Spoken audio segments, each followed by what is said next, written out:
नमस्कार दोस्तों, तेज क्लासेस में आप सबका स्वागत है।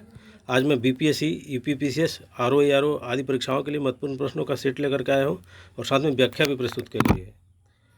आप लोग पूरे वीडियो तक मेरे साथ बने रहें और किसी प्रकार का क्वेरी हो, प्रश्न हो तो कमेंट से आप पूछ सकते हैं। पहला प्रश्न है दोस्तों, रेपो रेट बढ़ने से मुद्रास्फीति पर क्या प्रभाव पड़ता है। ध्यान देने वाली बात है कि यहाँ रेपो रेट और मुद्रास्फीति की बात की गई है। तो रेपो रेट के बढ़ने से मुद्रास्फीति पर क्या प्रभाव पड़ता है। पहला ऑप्शन है बढ़ती है, घटती है, न बढ़ती है न घटती है, इनमें से कोई नहीं। सही उत्तर होगा दोस्तों बी, अर्थात रेपो रेट के बढ़ने से मुद्रास्फीति घट जाती है। अभी हम समझ लेते हैं कि रेपो रेट क्या है। तो जिस प्रकार से हम लोग अपनी रोज़मर्रा की आवश्यकताओं के लिए वाणिज्यिक बैंकों से, जैसे कि एसबीआई है या फिर अन्य बैंक है, पंजाब नेशनल बैंक है, उन बैंकों से हम लोन लेते हैं और बदले में हम इंटरेस्ट चुकाते हैं, ठीक उसी प्रकार से ये जो आपको अनकमर्शियल बैंक है, ये लोग भी लोन लेते हैं। किससे लोन लेते हैं?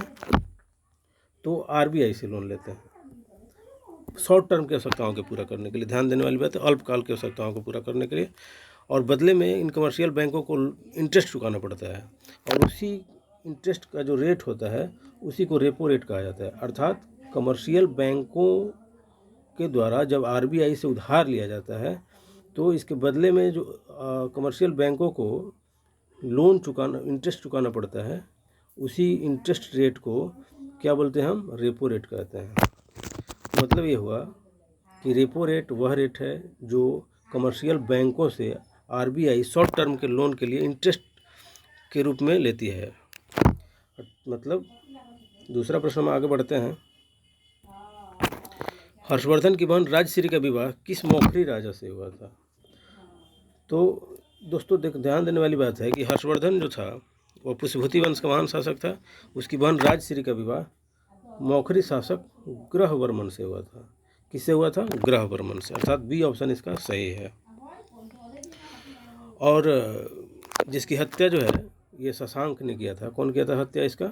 शशांक गौड़ शासक था और धोखे से कन्नौज के शासक ग्रहवर्मन की इसने हत्या कर दी थी। अर्थात सही उत्तर क्या होगा इसका? राजश्री का विवाह किस मौखरी राजा से हुआ था? तो ग्रहवर्मन से हुआ था। आगे हम लोग बढ़ते हैं दोस्तों। तीसरा प्रश्न है, जनरल डायर की हत्या किस क्रांतिकारी ने किया था? यह वही जनरल डायर है जो 13 अप्रैल 1919, ध्यान देने वाली बात है, कई बार डेट भी पूछा जाता है, 13 अप्रैल 1919, इसी समय जालियांवाला बाग हत्याकांड हुआ था और इसका कर्ता धर्ता कौन था? यही जनरल डायर था।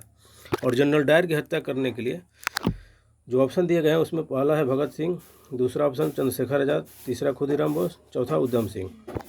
तो दोस्तों जब यह घटना हुई थी उस समय उधम सिंह बहुत छोटे थे, परंतु उन्होंने कसम खाई और इसके लिए लंबे समय तक इंतज़ार किया और लंदन में जा कर के इंजीनियरिंग कॉलेज में दाखिला लिया उन्होंने, और तब जनरल डायर की एक मीटिंग के दौरान, एक कॉन्फ्रेंस के दौरान उनकी हत्या कर दी गई। अर्थात वह महान क्रांतिकारी कौन था जिसने जनरल डायर को मारा?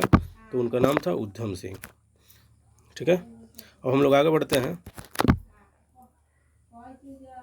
चौथा सवाल है, विजयनगर की राजधानी हम्पी वर्तमान में किस भारतीय राज्य में अवस्थित है? ध्यान देने वाली बात है कि ये हम्पी की बात हो रही है। तो हम्पी क्या थी? विजयनगर की राजधानी थी और वर्तमान में यहाँ पे तेलंगाना स्थित है, अर्थात तेलंगाना में है ये कौन? हम्पी।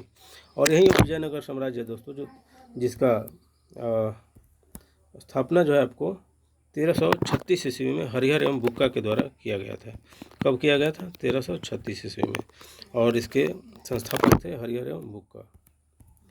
आगे हम लोग बढ़ते हैं दोस्तों। पांचवा प्रश्न है, विश्व खाद्य programme WFP, world food programme, संयुक्त राष्ट्र संघ की एक खाद्य सहायता शाखा है। इसका मुख्यालय कहाँ है? ध्यान देने वाली बात है कि ये बात किया जा रहा है WFP का। किसका बात हो रहा है? WFP, world food programme. तो वास्तव में इसका जो मुख्यालय है दोस्तों वह है आपको रोम में। और साथ ही यह भी ध्यान देने वाली बात है कि वर्ल्ड फूड ऑर्गेनाइजेशन जो है उसका भी मुख्यालय रोम में ही है। अगला प्रश्न हम देखते हैं दोस्तों, विश्व खाद्य कार्यक्रम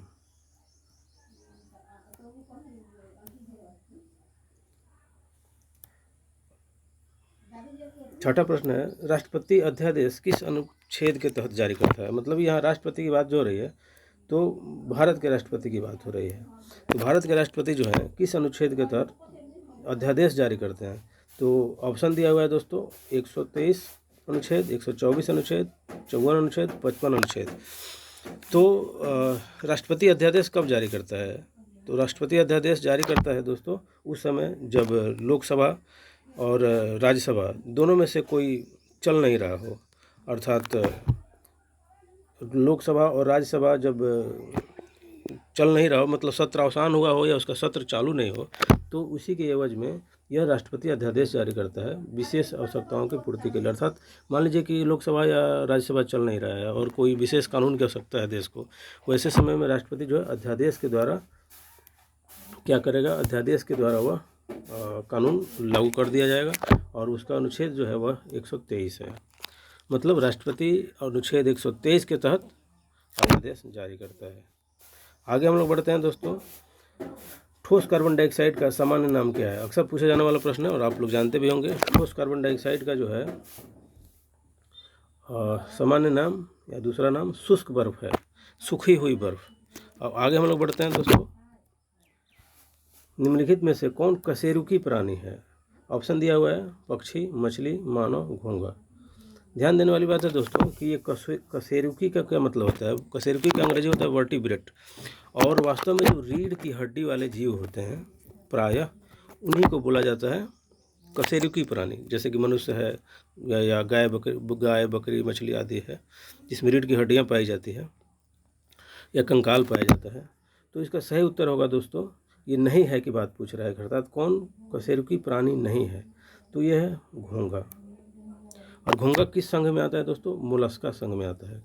ये भी कभी कभी पूछ लिया जाता है, मोलस्का संघ, अर्थात जो घोंघा है, सिपिया है या इस प्रकार के जो जीव है वो संघ मोलस्का के अंतर्गत आते हैं। अगला प्रश्न है दोस्तों, गेटवे ऑफ इंडिया की आधारशिला कब रखी गई। तो गेटवे ऑफ इंडिया की आधारशिला 1913 ईस्वी में रखी गई, अर्थात इसका सही ऑप्शन होगा डी। आगे हम लोग बढ़ते हैं दोस्तों,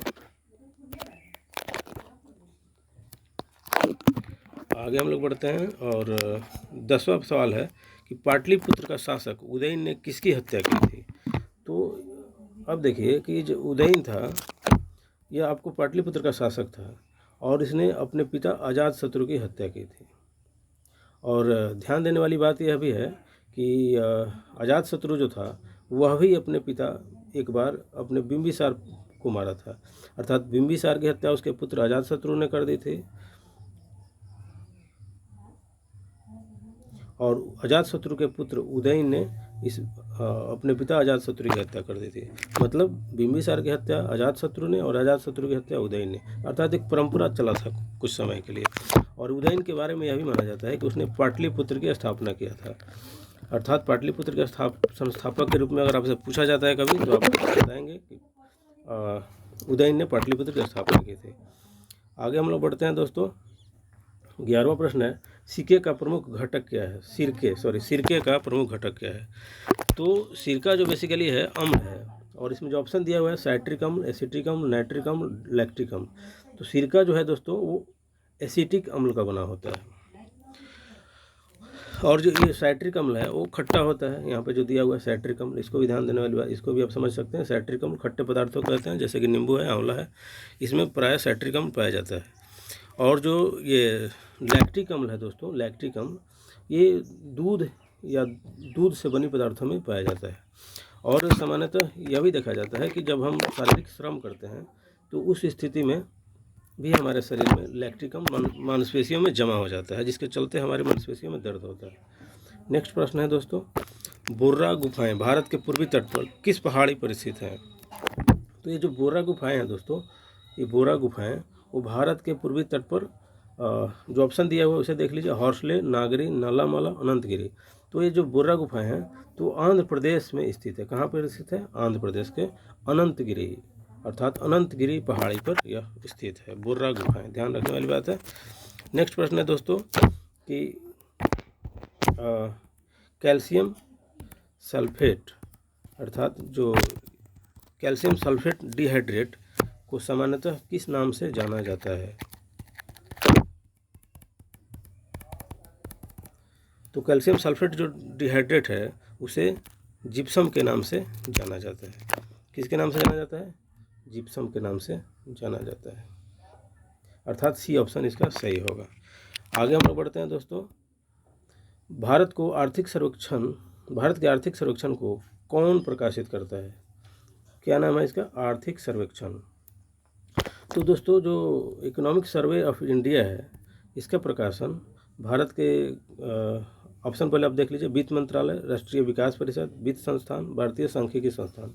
तो भारत के जो आर्थिक सर्वेक्षण है इकोनॉमिक सर्वे ऑफ इंडिया उसे वित्त मंत्रालय के द्वारा जारी किया जाता है। अगला प्रश्न है दोस्तों, लूसीफर किस ग्रह का दूसरा नाम है? तो ये जो लूसीफर है यह ऑप्शन पहले आप देख लीजिए, मंगल, बुध, गुरु और शुक्र।